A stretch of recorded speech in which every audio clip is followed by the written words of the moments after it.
नमस्कार, good evening, welcome to doctor Amit IAS academy. स्वागत है आप सबका, सारे प्रशासनिक अधिकारी जो है उन सबका वेलकम। आज का सेशन यानी हमने पिछले 2 दिन में इंटरनेशनल रिलेशन से रिलेटेड यानी अंतरराष्ट्रीय जो परिदृश्य है उससे रिलेटेड जितने भी फैक्ट थे वो सारे के सारे हमने कर लिए है ना। और पीडीएफ भी आपको मिल गई होगी, doctor Amit academy IAS channel, वो ज्वाइन कर लो फटाफट, उसमें मिल गई होगी। और आज जो क्लास रहेगी वो रहेगी पीआईबी। ये मान के चलो 6 महीने की पीआईबी 3 या 4 क्लास में हम कंप्लीट कर लेंगे। और बहुत अच्छी न्यूज है, प्रॉपर पीआईबी को पढ़ना बहुत टफ होता है क्योंकि उसके अंदर अलग अलग प्रकार की मिनिस्ट्री, जैसे अगर आप चाहो कि भाई हमें 1 महीने की सारी पढ़नी एक साथ तो पॉसिबल नहीं है, लेकिन आप रेगुलर डेली जो करते रहते हो ना तो बहुत इजी जो है, लोड कम रहता है। ठीक है, तो हर एक जो भी मिनिस्ट्री दे रखी होती है वो कुछ ना कुछ नई अपडेट वगैरह, कुछ चीजें, कुछ इनिशिएटिव आते रहते हैं। योजना हो गई या कहीं मिनिस्टर का जो है दौरा हो गया या कोई सम्मेलन हो गया, कॉन्फ्रेंस हो गया, समिट हो गया, ठीक है, या कोई रैंक आ गई या एक्सपोर्ट से रिलेटेड कोई डेटा आ गया, वो सारा का सारा वहां जो है पूरा। तो ये 6 महीने की पीआईबी बहुत ही मजेदार है और आपको ये बिल्कुल ही करनी चाहिए अगर आप प्रीलिम्स एससीएस का जो एग्जाम है वो देने जा रहे हैं 26 अप्रैल। क्योंकि करंट अफेयर एक तरफा होता है, जिसमें एक होता है ना कि भाई 3 साल की प्रिपरेशन करिए, और एक जो अभी लगा है शुरू से, जीरो से फ्रेशर है, तो उनके लिए बराबर होता है क्योंकि उनको भी वही पढ़ना पड़ता है, इनको भी वही पढ़ना पड़ता है। तो स्टार्ट करते हैं सेशन को। आगे बढ़ने से पहले अगर आप फ्रेशर है और या फिर आप प्रिपरेशन सर ठीक ठाक हुई है, क्या करना चाहिए, क्योंकि बहुत जल्दी जो है नोटिफिकेशन आपका आने वाला है। ये मान के चलो लास्ट जो है 26 अप्रैल को एग्जाम है, तो आप मान के चलो मार्च के आसपास आपका नोटिफिकेशन आ जाएगा, आप मार्च के आसपास। ठीक है, तो ये 100 डेज का प्लान है एकेडमी का, किस तरीके से एचसीएस जो है क्लियर करना चाहिए, और ऑनलाइन ऑफलाइन दोनों तरीके से है। इसमें बात करूं तो वन स्टॉप सॉल्यूशन जो है ये बैच है हमारा अभिमन्यु 1.0 की चक्रव्यूह से कैसे निकला जाए। ये एकेडमी आपके लिए प्री मेंस इंटरव्यू, ये तीनों चक्रव्यूह है, एक तरीके से साइकिल है, इन साइकिल में नहीं फंसना है, बिल्कुल लास्ट तक पहुंचना है। ठीक है, इसके अलावा आपको लगता है कि सर अभी मेंस की तो फिलहाल मुझे दिक्कत है, अभी फिलहाल जरूरी नहीं है, मुझे प्री करना है, कैसे भी करके प्री निकल जाए, क्योंकि ये भी स्टेज बहुत जरूरी है। और डे बाय डे आप कट ऑफ देखोगे तो 40, और ये देखना बहुत ज्यादा डीप जो है, क्योंकि क्वेश्चन आजकल बहुत ज्यादा अटपटे आ रहे हैं। एग्जामिनर को कोई मतलब नहीं, हमें लगता है ना कि ये छोड़ दो, वो छोड़ता ही नहीं है, वो पूछता है। ठीक है, तो तपस्या बैच जो है आपके लिए, जिसके अंदर आपको टेस्ट सीरीज भी मिल जाएगी, जो इम्तिहान वाली टेस्ट सीरीज है वो भी मिल जाएगी। एक आपकी ऑलरेडी अच्छी प्रिपरेशन है, सब बढ़िया है, तो ये इम्तिहान टेस्ट सीरीज आपके लिए बहुत ही एग्जाम ओरिएंटेड ये फायदेमंद होगी। साथ में अभी नया सिलेबस जो है चेंज हुआ है, तो उसमें आप देखोगे एथिक्स जो GS4, और इसके अलावा पेपर लैंग्वेज पेपर जो है ये आपको करने चाहिए। यानी 3 रिकमेंड करूंगा मैं, अगर आपकी प्रिपरेशन ठीक ठाक है और आप मेंस की कर रहे हैं, क्योंकि 3 महीने बहुत होते हैं प्रीलिम्स के। ठीक है, तो एथिक्स, हिंदी लैंग्वेज और इंग्लिश लैंग्वेज भी आप करते रहिए थोड़े थोड़े, जैसे 5 विलोम शब्द पढ़े, 5 पर्यायवाची पढ़े, इस तरीके से जो है आपको पढ़ने चाहिए। समझ गए आप? तो ये सारा, और बाकी आप यहां पे आ सकते हैं, ऑफलाइन बढ़िया माहौल है, क्लासरूम है, खाना अच्छा है, कोई दिक्कत नहीं है। ठीक है, हॉस्टल सुविधा सब कुछ है, मतलब गर्ल्स स्पेशल जो है उनके लिए भी बढ़िया मौका है ये, तो बिल्कुल छोड़ना नहीं है। सेशन को स्टार्ट करेंगे, और ये हर एक एग्जाम में आप यूपीपीसीएस देखो, राजस्थान देखो, लिमिटेड चीज है। पीआईबी से अब क्वेश्चन बनने लग गए हैं सीधे सीधे। रिसेंट में राजस्थान में बहुत सारे पेपर हुए, डायरेक्ट हूबहू यहीं से आते हैं क्वेश्चन, तो ये तो करनी ही चाहिए आपको।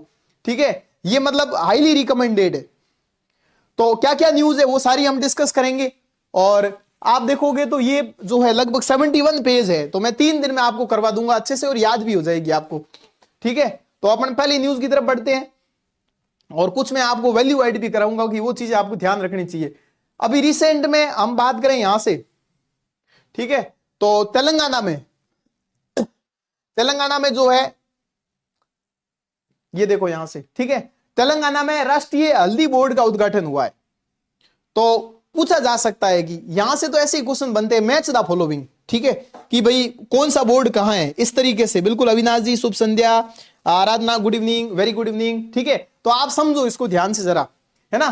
तेलंगाना में राष्ट्रीय हल्दी बोर्ड का उद्घाटन, सिंपल सी बात है, यहां खास करके आप देखोगे निजामाबाद बड़ा फेमस है, तो निजामाबाद में राष्ट्रीय हल्दी बोर्ड के मुख्यालय का उद्घाटन किया है, जिससे हल्दी किसानों की 40 साल पुरानी मांग पूरी हुई है।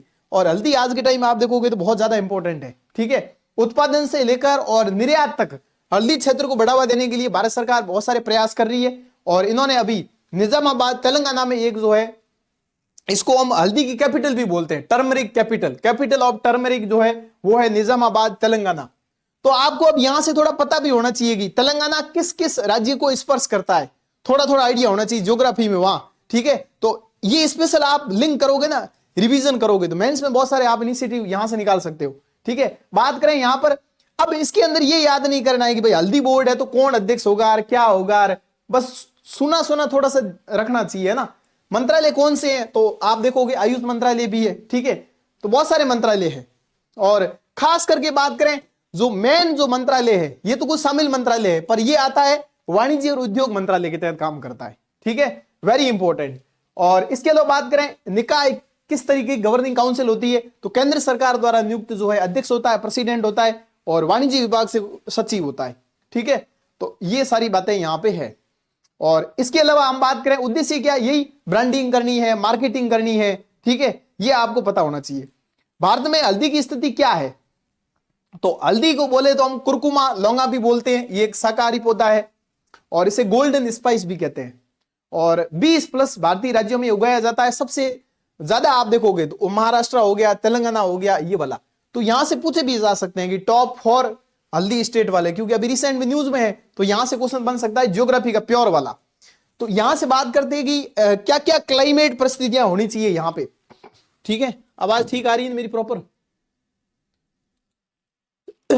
हाँ, तो देखो जलवायु परिस्थितियां बड़ी इंपॉर्टेंट है। पहली बात तो हल्दी कैसा पौधा है, तो ट्रॉपिकल है ना, मतलब उष्ण कटिबंधीय फसल है, शीतोष्ण कटिबंधीय नहीं है, ठीक है। तो ट्रॉपिकल क्रॉप है एक तो ट्रॉपिकल है तो आप समझ गए होंगे कि भाई वो जो है किसके आसपास रहेगी, जो अपनी भूमध्य रेखा है, ठीक है, उसके आसपास, कर्क रेखा और मकर रेखा के बीच में, यानी 20 से 30 डिग्री सेल्सियस तापमान और उच्च वार्षिक वर्षा की आवश्यकता यहां पे है। और ऑलरेडी उष्ण कटिबंधीय तो वर्षा तो बहुत ज्यादा होगी, कोई दिक्कत वाली बात है नहीं। बाकी दोमट मिट्टी, पानी बढ़िया होना चाहिए, ठीक है। और उत्पादन अवलोकन की बात करें, अब यहां से क्वेश्चन आ गया कि राजस्थान में होगी क्या हरियाणा में होगी क्या, पॉसिबल ही नहीं है, ठीक है, ये वाली तो समझ गए ना, हिंट से आपको ध्यान रखना है। और अगर बात करें तो भारत कई किस्मों का, हल्दी में भी अलग अलग प्रकार की किस्में हैं, ठीक है, ये ध्यान रखेंगे। बाकी यहां से बात करें निर्यात जो है बढ़िया निर्यात है। और सरकार का ये टारगेट एक ध्यान रख लो, 2030 तक टारगेट है $1 बिलियन अमेरिकी हमें हल्दी का जो है निर्यात करना है। हल्दी को कहां भेजते हैं हम, तो बांग्लादेश है, यूएई है, यूएसए है, मलेशिया है, ठीक है, ये थोड़ा सा आपको पता होना चाहिए। देखो अब ये हल्दी वाली तो बात होगी, तो अब यहां से क्या हमें जो है रिवीजन या कुछ चीजें करनी चाहिए, जो मैं थोड़ा सा आपको बता देता हूं, ठीक है, क्योंकि यहां से कितने क्वेश्चन बन सकते हैं आपके एग्जाम में, एक क्वेश्चन से इतने क्वेश्चन निकल सकते हैं। पहली बात तो आपको एग्रीकल्चर जो है ये टॉपिक इसी में ही आएगा। तो एग्रीकल्चर का मुझे बताओ जीडीपी में योगदान कितना है, सकल घरेलू उत्पाद है ना, उसमें एग्रीकल्चर कितना योगदान है। एग्रीकल्चर प्लस जो संबंधित गतिविधियां जैसे पशुपालन हो गया, ठीक है, मत्स्य पालन हो गया, वानिकी हो गया, फॉरेस्ट्री, ठीक है, ये बताओ जीडीपी में कितने % योगदान है, ठीक है। दूसरा यहां से एक संस्था आती एपिडा, और एपिडा की साइट पे आप जाओगे ना तो बहुत सारे क्वेश्चन आते हैं, ठीक है, कि भाई चावल में जो है टॉप स्टेट कौन सा है, ठीक है, इस तरीके से हल्दी में टॉप स्टेट कौन सा है, यहां से आप काफी सारे नोट्स बना सकते हो, ठीक है। और इसके अलावा क्या क्या स्कीम चल रही है एग्रीकल्चर से रिलेटेड, तो क्या है हमारा ये टॉपिक होलिस्टिकली जो है ये हो जाएगा, ठीक है। तो इसलिए आपको सारी क्लासेस देखनी है, तो यहां कुछ न कुछ आपको चीजें मिलेगी। तो जीडीपी में किसने बताया 19%। देखो इकोनॉमिक सर्वे आप देखोगे 2024-25 का, सबको पता है इस बार का इकोनॉमिक सर्वे कौन सा आएगा।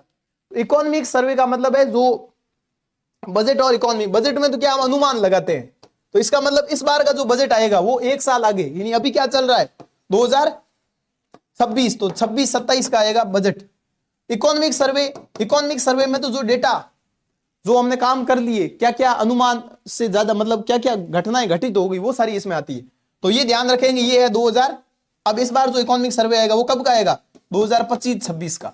तो 24-25 तो ये कहता है कि भाई एग्रीकल्चर का जीडीपी में योगदान है 16%, ठीक है। बाकी एवरेज आप देखोगे तो 16 से 20 मान लो आप, ये है। तो सेवा सेक्टर जो है हमारा ये सबसे ज्यादा परफॉर्म करने वाला सेक्टर है। ठीक है, इसका कितना योगदान है बताओ जरा। तो ये आपको पता होना चाहिए कि एग्रीकल्चर में कितना है, उद्योग में कितना है, और सर्विस में कितना है, और सर्विस में कितना है। ठीक है, हमेशा आप देखोगे तो सबसे ज्यादा सर्विस सेक्टर का है, लगभग 55 से 60 के आसपास है। ठीक है, और फिर उसके बाद एग्रीकल्चर का बता दिया हमने। ठीक है, कि 17 के आसपास ये हो गया, तो अब बाकी वाला जो है वो इसमें आ गया। तो इंडस्ट्री और एग्रीकल्चर ये हमारा यहां से क्रम है। ठीक है, ये ध्यान रखेंगे, वेरी इंपॉर्टेंट। तो ये जब इकोनॉमिक सर्वे नया आएगा ना तो उसमें काम आएगा, इसलिए इकोनॉमिक सर्वे अभी वाला नहीं पढ़ना है आपको, नया वाला पढ़ना है। ठीक है, समझ गए। तो ये ध्यान रखेंगे। हल्दी बोर्ड विशेष करके जो है तेलंगाना निजामाबाद में इसका हेडक्वार्टर है। बिल्कुल 55% सुपर्ब। ठीक है, हाँ 50% हल्दी राजस्थान विशाल। ठीक है, बहुत बढ़िया। तो इस तरीके से हमें पढ़ना है। अब बात करते हैं कौशल भविष्य की रिपोर्ट। ये क्या है? ये मतलब ये कह रहा है कि भाई भारत में अपन देखें ना तो जनसंख्या की डेमोग्राफिक डिविडेंड में हम बहुत आगे है। मतलब हमारे पास जवान लोग बहुत ज्यादा है। ठीक है, युवा लोग जो, और जापान में आप देखोगे तो युवा लोग खत्म हो, युवा लोग है ही नहीं। ठीक है, बुढ़े ज्यादा है वहां। तो आने वाले फ्यूचर में देखेंगे जो हमारे टारगेट है 2047 हो या 2070 हो या 2050 हो, तो वहां पर युवा आबादी की बहुत ज्यादा जरूरत है। तो उनको क्या देना पड़ेगा? हमें स्किल देना पड़ेगा। ठीक है, तो स्किल के कुछ डेटा है, तो ये इंपॉर्टेंट है कि रिपोर्ट कौन निकालता है। ठीक है, तो स्किल फॉर द फ्यूचर ये रिपोर्ट सीधी एग्जाम में आएगी। Transforming India's workforce landscape.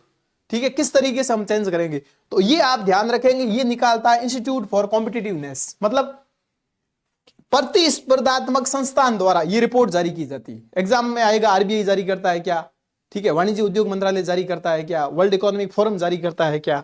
ठीक है, वेरी इंपॉर्टेंट रिपोर्ट है, सीधा एग्जाम में आता। भविष्य के लिए कौशल, भारत के कार्यबल परिदृश्य में परिवर्तन। इसमें ध्यान रखना, ये इसकी थीम क्या थी? थीम ये थी, भविष्य के लिए कौशल, भारत के कार्यबल परिदृश्य में परिवर्तन, यानी ये वाला skill for the future transforming India's work force landscape. ठीक है, ये देखते। अब इसमें क्या क्या डेटा देखते हैं। तो जनसांख्यिकी लाभांश ये हमारे लिए सबसे ज्यादा इंपॉर्टेंट है। भारत दुनिया की सबसे युवा आबादी में से एक है, और 2047 तक बुढ़ापे से पहले इससे उत्पादक मानव पूंजी में हमें बदलना है, मतलब ह्यूमन कैपिटल में बदलना है। एक तरीके से बोले युवाओं को आप जो है रोजगार नहीं दोगे तो वो डिजास्टर बन जाएंगे। ठीक है, और तो इसमें हम बात करें तो क्या क्या डेटा है।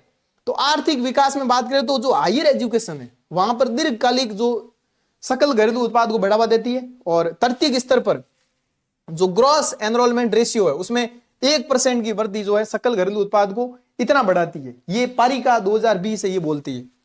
ठीक है, और रोजगार की मांग, तो रोजगार की भारत को 2030 तक सालाना 5 लाख जो गैर कृषि नौकरियां पैदा करनी चाहिए। ये इकोनॉमिक सर्वे 2023-24 कहता है। मेंस में बहुत काम की डेटा है, ये ऐसे में हो गया, कहीं आप लिख सकते हो ये, जिसके लिए कुशल और नौकरी के लिए तैयार श्रमिकों की आवश्यकता है। तो ये काफी डेटा कोर्ट वाला है कि भारत को 2030 तक हर साल 5 लाख कृषि वाली नौकरी नहीं, गैर कृषि वाली नौकरी जो है वो पैदा करनी चाहिए।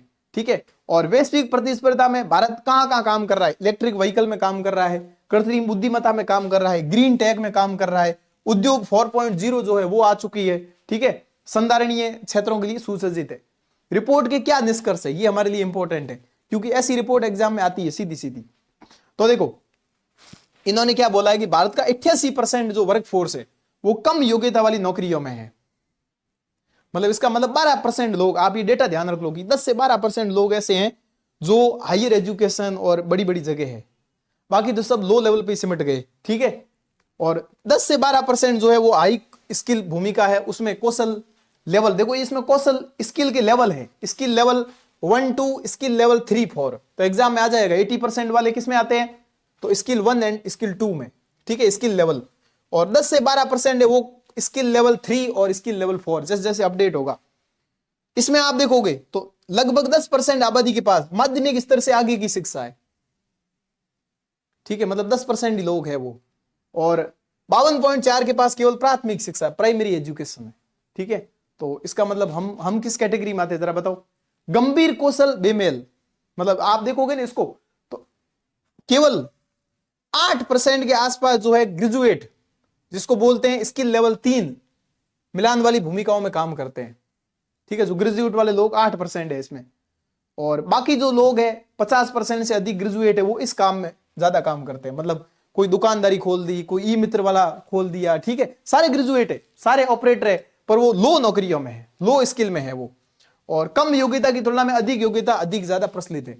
तो बड़ी बड़ी स्किल में जो है यहाँ पे लोग हमारे आते नहीं है। दूसरी बात करें यहां से, जिनके पास फॉर्मल बिजनेस ट्रेनिंग है वो सिर्फ इतने लोगों को ही मिलती है, 4.5% लोगों के पास ये उनको ट्रेनिंग मिलती है, ठीक है, बाकी तो बस ऐसे ही। तो ये ध्यान रखेंगे, ये मतलब टीवीईटी की बहुत कम ज्यादा पहुंच है, लोगों को पता ही नहीं है, लोग अवेयर ही नहीं है, ठीक है। और अब आप देखो, तो फिर यही है भाई, जितना स्किल कम होगा उसको वेतन बहुत कम मिलेगा, सीधी सी बात है। आजकल लोग 10-10, 15-15 हजार रुपए में काम करने के लिए तैयार है, मिल ही नहीं रहा, रोजगार ही नहीं मिल रहा, ठीक है, और 12-12 घंटे तक काम करने के लिए तैयार है, ये स्थिति है। तो आप देखोगे यहाँ पे स्किल लेवल 1 में ये देखो लगभग सालाना वेतन, औसत वेतन इतना ही है, लाख रुपए, ठीक है, फिर ऐसे ही ये बढ़ता जाएगा। और कार्यबल का 46% हिस्सा सालाना 1 लाख रुपए से कम कमाता। देखो ये डेटा, इसमें आपको थोड़ा ये ध्यान रखना, एक तो ये स्किल लेवल वाला डेटा जो है ये स्किल 1 2 एक 10 ये 12% वाला, ये ध्यान रखना, ठीक है। बाकी एक ये थोड़ा ध्यान रख लेना, केवल 8% है, ये सारे डेटा याद नहीं करने होते, ठीक है। एक ये याद कर लो, 8% तो ग्रेजुएट वाले इन लेवल पे बड़ी स्किल पे काम करते हैं, और 4.5% लोगों को ट्रेनिंग मिलती है, बड़ी ट्रेनिंग। वेतन बहुत कम है, वेतन याद करने की जरूरत नहीं है, ठीक है। क्षेत्रीय कौशल सहकेंद्र, यानी 5 क्षेत्र ऐसे हैं जो व्यवसायिक नामांकन का 66% हिस्सा बनाते हैं, ठीक है। वो ऐसे सेक्टर है जहां लोग ज्यादा काम करते हैं, इलेक्ट्रॉनिक्स हो गया, आईटी हो गया, कपड़ा वाला हो गया, स्वास्थ्य सेवा हो गई, और इसके अलावा सौंदर्य कल्याण ब्यूटी वाला, ये, ठीक है। 5 ऐसे क्षेत्र है जो ऑलरेडी 66% हिस्सा यहां से बनाते हैं। क्षेत्रीय कौशल असमानता तो ही, आप देखोगे केरला में जाओ, ठीक है, आप तमिलनाडु में जाओ, वहां कोई दिक्कत ही नहीं है, तो लेकिन आप बिहार में जाओ तो बहुत ज्यादा प्रॉब्लम है, आय में बहुत ज्यादा असमानता है, ठीक है। तो बिहार असम जैसे राज्य कम कौशल वाली भूमिकाओं में 95% वर्कफोर्स यहाँ पे, ठीक है। बाकी 3 से 4 वाले वो लोग केरल चंडीगढ़ ये वाले हैं, ठीक है। इसी वजह से वो पलायन होना, ठीक है, प्रतिभा का पलायन, और बड़े बड़े लोग हैं वो ज्यादातर उधर ही भागते हैं, ठीक है। ब्रेन ड्रेन बोलते हैं, ब्रेन ड्रेन थ्योरी, यूएसए में चले गए, क्योंकि आप देखोगे ना, जैसे मैंने भी इंजीनियरिंग करी है तो हमारे कॉलेज में भी वो मशीनें इक्विपमेंट नहीं थे, ठीक है। तो हमने क्या है कि बस किताब के थ्रू ही पढ़ा कि ठीक है मशीन देख ली, या वो मतलब आप जब तक प्रैक्टिकल नहीं करोगे, ठीक है। आपने देखा होगा कई ऐसे इलेक्ट्रिशियन होते हैं जिन्होंने कोई बीटेक वगैरह, कोई जो है ट्रिपल आईटी कुछ ही नहीं किया, लेकिन उसको वो चीजें आती है, आईटीआई, ठीक है, वो भी नहीं करी, लेकिन पंखा लगाना आता है। और एक वो ग्रेजुएट होता है उनको लगाना ही नहीं आता, ठीक है, क्योंकि प्रैक्टिकल कभी किया नहीं, प्रैक्टिकल के बिना कुछ पता ही नहीं लगेगा, ठीक है। ये सारी चीजें, इसलिए टेस्ट सीरीज बहुत ज्यादा जरूरी होती है कि आप कम से कम फेस तो करो, ठीक है। इसके अलावा बात करें यहां पर अपने जो है भारत में कौशल विकास से क्या क्या चुनौतियां हैं, तो वही है, कौशल जो एजुकेशन है वो बेमेल है, ठीक है, कमजोर टीवीईटी है, अनौपचारिक नौकरियां, मजदूरी असमानता, ठीक है, मतलब ये सारी चीजें हैं, और क्षेत्रीय असंतुलन है, ठीक है, डेटा पहुंच, ये सारी चीजें यहाँ पे। सिफारिश में यही है कि भाई इंस्टीट्यूशनल रिफॉर्म लेके आओ, ठीक है, कौशल डेटा रिपोजिटरी बनाओ, टीवीईटी का पुनरुद्धार करो, ये सारे मेंस के पॉइंट है, तो ये ध्यान रखेंगे। तो समझ गए, 2 हमने बात करी, ये बड़ी इंपॉर्टेंट रिपोर्ट है कौशल वाली, स्किल वाली, ठीक है। अगली बात करते हैं सुगम्य भारत। तो सुगम्य यानी कहीं ना कहीं ये रिलेटेड किससे है, दिव्यांग से रिलेटेड है, ठीक है, जो आराम से वो चल सके, सुगम्य। तो सुगम्य भारत ऐप को नई एआई सुविधाओं और एक सहज इंटरफेस के साथ नया रूप दिया गया है, ताकि विकलांग व्यक्ति, अब आप बताओ दिव्यांग एक्ट कब आया था, जिसके अंदर कितनी विकलांग की कैटेगरियां शामिल है, क्योंकि अभी जैसे मैं समाज कल्याण विभाग में काम कर रहा हूं, ठीक है, उसी विभाग में आता हूं, SJED। तो एक क्वेश्चन आता है कि भाई कोई विकलांग है तो सबकी पेंशन बनती है क्या, जितने विकलांग है उनकी पेंशन बनती है क्या, नहीं। उसमें भी ये बोला है कि विकलांग की जो कैटेगरी है उसमें परसेंटेज है कि 40% से ऊपर विकलांग होना चाहिए, 40 या 40 से ऊपर, ठीक है, वो इसमें आएगा। सबकी पेंशन नहीं बनेगी, तो ये कितनी कैटेगरी है, कैसे पता लगता है, बताओ जरा। तो ये ध्यान रखेंगे, विकलांग व्यक्तियों और वरिष्ठ नागरिकों के लिए पहुंच सहायता में जो है सुधार हो सके। तो ये स्वावलंबन भी ध्यान रखेंगे, स्वावलंबन क्या है, ठीक है, स्वावलंबन। अब सुगम्य भारत ऐप क्या है, तो सुगम्य भारत ऐप एक क्राउड सोर्स मोबाइल प्लेटफॉर्म है जो उपयोगकर्ता को, जो यूजर को सार्वजनिक बुनियादी ढांचा, परिवहन, सिटी प्रणाली में पहुंच संबंधी बाधाओं की रिपोर्ट करने की अनुमति देता है। ठीक है, और ये किसके अंदर आता है अभी बताया मैंने आपको, सामाजिक न्याय अधिकारिता मंत्रालय के अंतर्गत आता है। ठीक है, और ये ऐप कब लॉन्च किया गया था? सुगम्य भारत अभियान जो है ये 2021 में लॉन्च हुआ था, 2021 में लॉन्च हुआ था। ठीक है, सेशन में मजा आ रहा है कि नहीं, या आ रहा है कि नहीं आ रहा है, बताओ जरा। ऐप की विशेषता की बात करें तो वही एआई संचालित चैटबॉट है। आप देखोगे तो वो चैटबॉट अपने को जो है जवाब देता रहेगा। ठीक है, ये थोड़ा ध्यान रखें। अब एक पोर्टल मैं आपको पूछता हूं, वो मुझे बताओ, उम्मीद पोर्टल, उम्मीद पोर्टल बताओ जरा, उम्मीद पोर्टल। ठीक है, उम्मीद पोर्टल। और थोड़ा थोड़ा मैं आपको रिवीजन भी कराता रहूंगा आईआर में क्या क्या चीजें थी। ठीक है, समुद्री क्षेत्र के लिए डिजिटल पहल, तो हमने पढ़ा था समुद्रयान। ठीक है, भारत का डीप ओशन मिशन के तहत समुद्रयान बहुत ही ज्यादा इंपॉर्टेंट है। ठीक है, तो ऐसे ही समुद्री क्षेत्र के लिए डिजिटल पहल सरकार ने क्या करी है, तो हमारा जो केंद्रीय शिपिंग मिनिस्ट्री जो है वो, ठीक है, उन्होंने एक डिजिटल इनिशिएटिव, एक श्रृंखला शुरू करी है। क्या श्रृंखला शुरू करी है? कुछ परियोजनाओं में, जैसे सागर सेतु प्लेटफॉर्म, सागर सागर हमारा विजन भी है। ठीक है, Sagar Setu platform, digital centre of excellence और दृष्टि फ्रेमवर्क। ठीक है, और मानकीकृत स्केल ऑफ रेट्स एसओआर। तो ये ध्यान रखना, दृष्टि फ्रेमवर्क क्या है, दृष्टि फ्रेमवर्क वेरी इंपॉर्टेंट। ठीक है, तो समुद्री क्षेत्र के लिए डिजिटल पहल के बारे में अगर बात करें हम, तो उभरती जो टेक्नोलॉजीज है उसका उपयोग करके बंदरगाह के बुनियादी ढांचे, रसद और शासन को आधुनिक बनाने के लिए बंदरगाह, जहाजरानी और जल मार्ग मंत्रालय के नेतृत्व में एक समुद्री डिजिटल अभियान चलाया गया है। और उसमें आप ध्यान रखेंगे हमारा जो विजन है, मैरीटाइम इंडिया विजन है 2030 का। ठीक है, अमृतकाल विजन तो सबको पता है 2047। ठीक है, इसमें क्या क्या पहल शुरू हुई है? पहला तो देखो डिजिटल सेंटर ऑफ एक्सीलेंस है। ठीक है, तो इसमें कोई दिक्कत वाली बात है नहीं। सागर सेतु प्लेटफॉर्म, ये क्या है? एकीकृत एक्जिम डिजिटल इंटरफेस है, एक्सपोर्ट इंपोर्ट। ठीक है, इंटीग्रेटेड। तो सागर सेतु प्लेटफॉर्म हाल ही में न्यूज मेरा क्या है, ध्यान रखना, या मैच द फॉलोइंग भी आ सकता है। उम्मीद पोर्टल आप ध्यान रखेंगे अल्पसंख्यक मंत्रालय का है, जो मिनिस्ट्री ऑफ माइनॉरिटी जो है उसका है। पहले बहुत सारी आपने पढ़ी होगी, नई रोशनी, 2 जितनी भी स्कीमें थी वो सारी की सारी अब स्कीम अम्ब्रेला स्कीम बन गई उम्मीद पोर्टल के तहत। उम्मीद पोर्टल आप खोलोगे ना तो माइनॉरिटी की सारी स्कीम आ जाएगी आपके पास। ठीक है, तो ये ध्यान रखेंगे। अगला है दृष्टि फ्रेमवर्क, वेरी वेरी इंपॉर्टेंट। दृष्टि एग्जाम आएगा, इसका जो है कार्यान्वयन पर नजर रखने के लिए डेटा संचालित समीक्षा संस्थागत प्रणाली है ये। ठीक है, ये क्या करता है? केपीआई निगरानी, प्रगति ट्रैकिंग, निरीक्षण, सेलवार समीक्षा, ये सारा का सारा करता है। तो वेरी इंपॉर्टेंट दृष्टि फ्रेमवर्क, दृष्टि फ्रेमवर्क। ठीक है,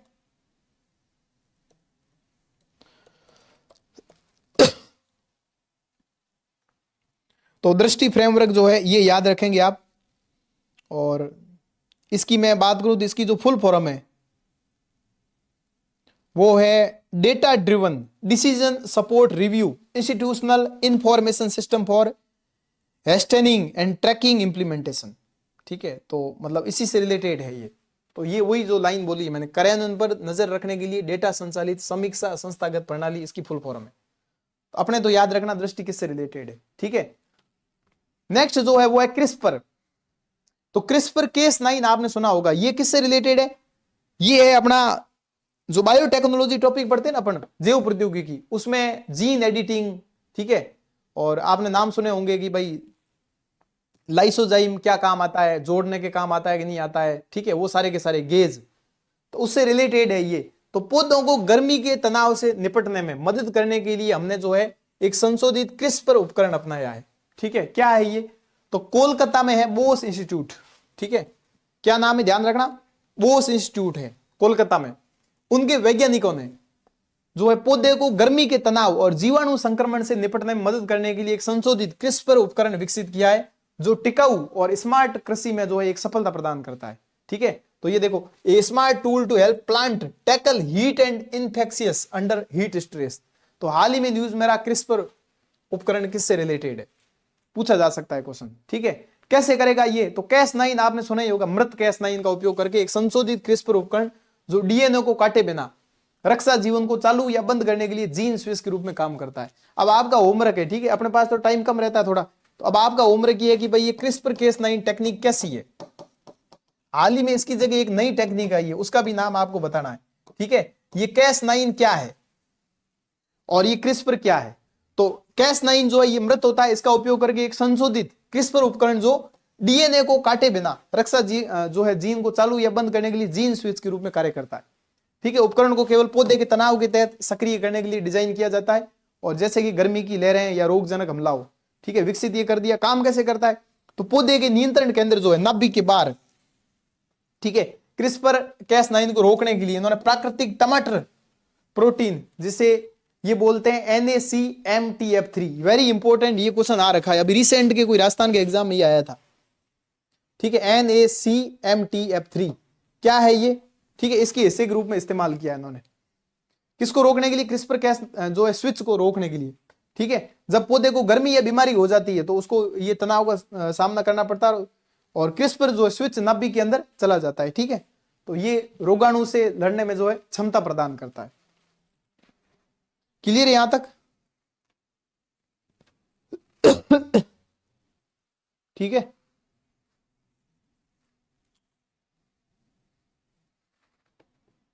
बताओ जरा।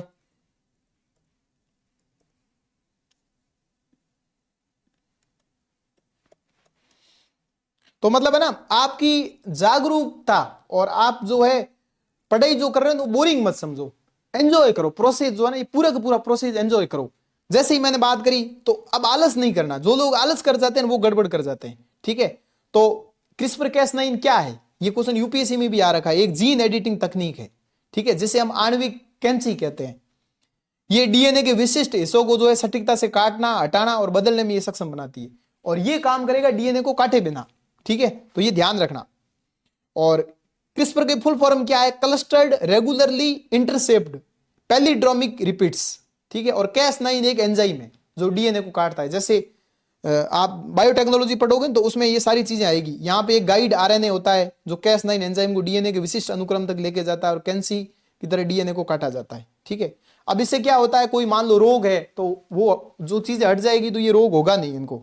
ठीक है, तो ये ध्यान रखेंगे, वेरी इंपॉर्टेंट। तो अब बात करें यहाँ पे अपन मुख्य विशेषता की बात करें, क्या होगा कि ये केवल तभी काम करेगा जब जरूरत होगी। ठीक है, यानी केवल गर्मी और बीमारी के तनाव के दौरान ये चालू होगा। ठीक है, तो बड़ी अच्छी चीज है ये, सुरक्षित और प्राकृतिक है। ठीक है, जैसे बासमती राइस आपने सुना होगा। ठीक है, और इसके अलावा बात करें सहायक जीन को सक्रिय करता है बैक्टीरिया से लड़ने के लिए, जो NAC2 और HSF-A6B। तो ऐसी लाइनें न्यूज में आती रहती है हर बार। ठीक है, और मैं तो क्या है, तो ये क्लाइमेट जो है रेजिलियंस कृषि है, इसमें काम करेगा। ठीक है, खाद्य सुरक्षा को बनाए रखेगा।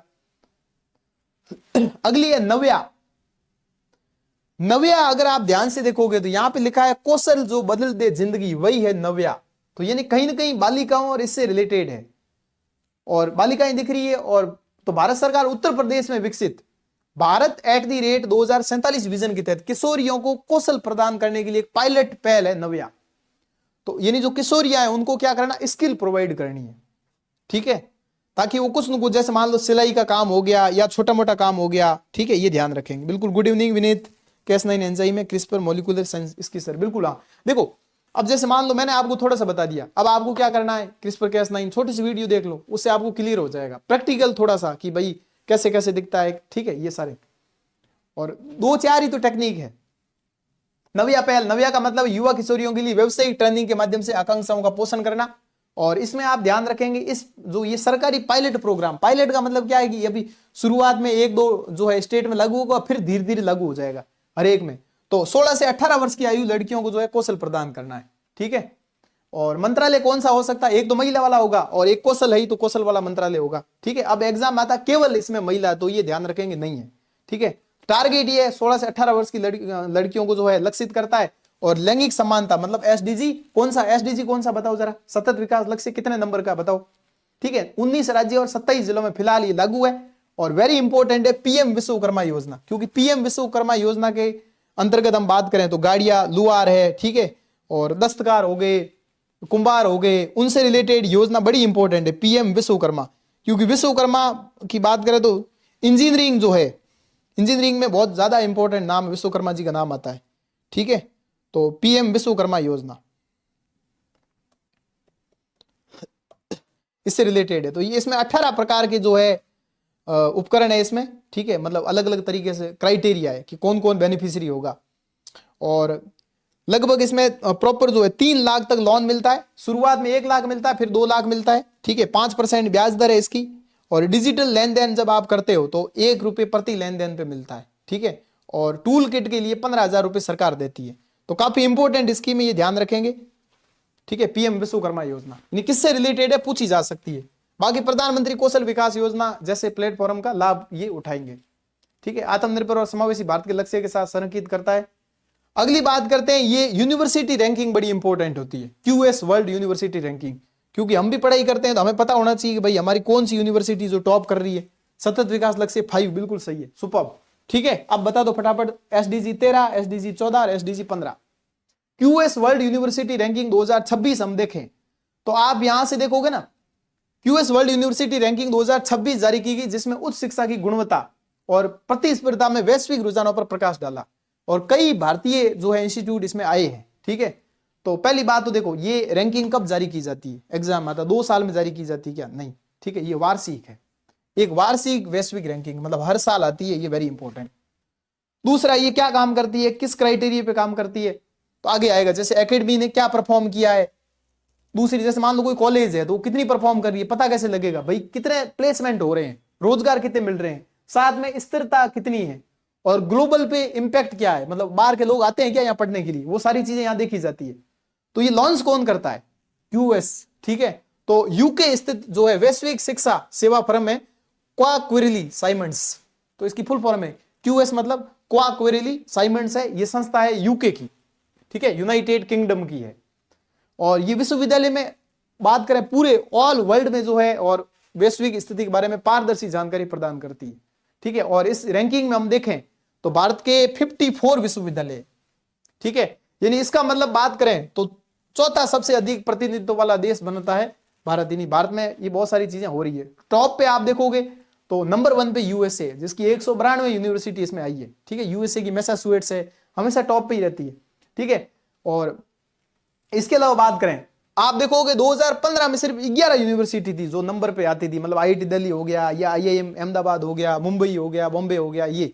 लेकिन आप देखोगे 26 में 54 हो गई है, मतलब काफी बढ़िया उछाल आया, 5 गुना, 11.55, ठीक है। ये 1 दशक से भी कम समय में 5 गुना वृद्धि है। तो ये डेटा कहीं ना कहीं आ सकता है, ठीक है। दूसरी बात करें, भारत के 48% रैंक वाले विश्वविद्यालय ने पिछले वर्ष की तुलना में अपनी स्थिति में सुधार किया। और आप यहां देखो 15 में 11 थी तो 5 गुना इंक्रीज हुई ये, ठीक है, क्यूएस वर्ल्ड रैंकिंग। अब बात करते हैं सर नंबर 1 तो बता दो, तो नंबर 1 भारतीय दल में जो है आईआईटी दिल्ली सबसे आगे, आईआईटी दिल्ली, ठीक है। अब आप देखो प्रिपरेशन में ही जो है शुरुआत में पहले दिल्ली का ही नाम आता था, ठीक है। और तो दिल्ली नंबर 1 है और 2025 में 150वें स्थान से बढ़कर अभी 123वें पे आ गई है। तो दिल्ली ध्यान रखेंगे, वेरी इंपॉर्टेंट, ठीक है। फिर मद्रास है, ये सारे आते ही रहते हैं, ठीक है। अगली है ज्ञान पोस्ट सेवा, यानी कहीं ना कहीं बात करें तो ये नाम से ही समझो आप, ये डाकिया है, ठीक है। तो ये है बड़ी काम की योजना, मतलब यहां से क्वेश्चन आएगा। ज्ञान का मतलब है कि बुक है तो कुछ न कुछ नॉलेज मिल रहा है, और एक डाकिया ऐसा कुछ है। तो भारतीय डाक ने पूरे भारत में किफायती दरों पर जो एजुकेशनल बुक है और सामाजिक सांस्कृतिक साहित्य वितरित करने के लिए ज्ञान पोस्ट सेवा शुरू करी है, वेरी इंपॉर्टेंट। हाल ही में न्यूज में ज्ञान पोस्ट सेवा क्या है, ठीक है। अब ये पहल जो है हर घर ज्ञान हर सपने को उड़ान, ये दृष्टिकोण ध्यान रखना, ठीक है। और ये किसके अंदर आता है, संचार मंत्रालय के तहत डाक विभाग द्वारा जो है शुरू की गई ये योजना, ठीक है। और वेरी इंपॉर्टेंट, बस इतना ही ध्यान रखना है। सामग्री वही आएगी जो काम की, न्यूनतम वजन 300 अधिकतम 5, ठीक है, ये हो गया। अगली बात करते हैं आइला, ठीक है। आइला, ये आइला क्या है, climate life below water life on land, superb, SDG 13, Avinash, ठीक है। सारे आंसर दो भाई। हाँ, अब देखो आइला क्या है, आइला है international organisation for marine aids to navigation. कहीं ना कहीं बात करें तो समुद्र और इनसे ब्लू इकोनॉमी और इससे रिलेटेड है, ठीक है। तो हाल ही में न्यूज में क्यों आई है, तो भारत ने संगठन के उपाध्यक्ष के रूप में फ्रांस के जो एक जगह है नीस, ठीक है, उसमें आइला परिषद के दूसरे जो सेशन में भाग लिया है भारत ने, ठीक है। और भारत के संगठन का क्या है, अध्यक्ष नहीं है, उपाध्यक्ष है। एग्जामिनर कंफ्यूज करेगा आपको। तो international organisation for marine aids to navigation कहां हुआ था, फ्रांस में हुआ था, ठीक है, फ्रांस में। भारत ने मुंबई में तीसरी आम सभा और 21वें आइला सम्मेलन के लिए सदस्यों को भी आमंत्रित किया। यानी भारत अभी जो 2027 का होगा आइला, वो भारत में होगा। क्या होगा? भारत में होगा। Very important. 26 में फ्रांस में हुआ, 27 में जो है वो होगा भारत में। यानी 20वां हुआ था, कहां पे हुआ था? फ्रांस में। 21वां होगा भारत में। ठीक है। आइला क्या है? तो आइला एक अंतर सरकारी तकनीकी निकाय है जो वैश्विक स्तर पर समुद्री सुरक्षा से रिलेटेड काम करता है। ठीक है। और बाकी स्थापना कब हुई और ये याद करने की जरूरत है। मुख्यालय ध्यान रख लो, पेरिस के फ्रांस में ही है। ठीक है ये। और उपाध्यक्ष के रूप में भारत का कार्यकाल 2023 से 27 तक है। अभी इन्होंने सागर जो है ना, सागर, उसका नाम इन्होंने महासागर कर दिया है। ठीक है। तो security alliance growth all for region, ऐसे करके इसकी फुल फॉर्म है सागर की, सागर की। ठीक है। भारत का कोलकाता समुद्री नेविगेशन प्रशिक्षण संस्थान जो है, ये ध्यान रखेंगे, इंपॉर्टेंट है। ठीक है। और 21वां आइला जो है ये 2027 मेजबानी करेगा। भारत का लोकपाल, वेरी इंपॉर्टेंट। ठीक है। लोकपाल एक्ट कब आया था बताओ जरा, कब आया था? लोकपाल एक्ट के लिए तो भारत ने क्या क्या नहीं किया। ठीक है, बहुत कुछ किया। और इससे रिलेटेड कल अगर आपको याद हो, पॉलिटी में जो अपनी क्लास होती 9:30 बजे। ठीक है। कब होती? 9:30। आइला आमिर खान का डायलॉग है। हाँ। ठीक है। आइला वो कौन सी मूवी थी? इश्क थी, कौन सी थी वो? तो उसमें हमने पढ़ा था कि 130वां जो संविधान संशोधन विधेयक है उसमें क्या बात कही गई थी। दो बातें याद ध्यान रखनी है कि कोई 5 साल के अंदर अंदर किसी को 30 दिन कोई हिरासत में रखा गया था रिमांड पे। ठीक है। तो वो हो सकता है सस्पेंड या बर्खास्त, उसको किया जा सकता है। उसके अंदर किसी को नहीं छोड़ा इन्होंने, भले चाहे प्रधानमंत्री हो, चाहे मुख्यमंत्री हो, चाहे मंत्री हो, सबके सब इसमें शामिल हो गए। 130वां संविधान संशोधन विधेयक 100% आएगा। ठीक है।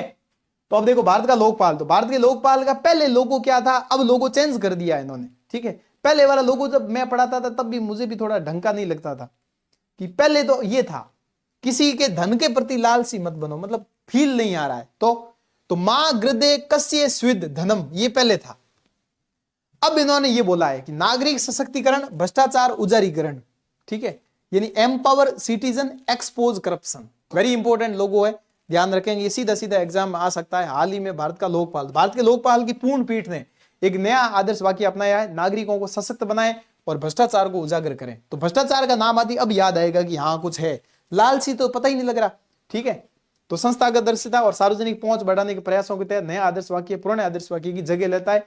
ये ध्यान रखेंगे। ये अधिनियम आया था 2013 में, अपने अन्ना जी ने बहुत सारा, yes Tanya, Sagar security and growth for all. ठीक है। हाँ बिल्कुल सही है।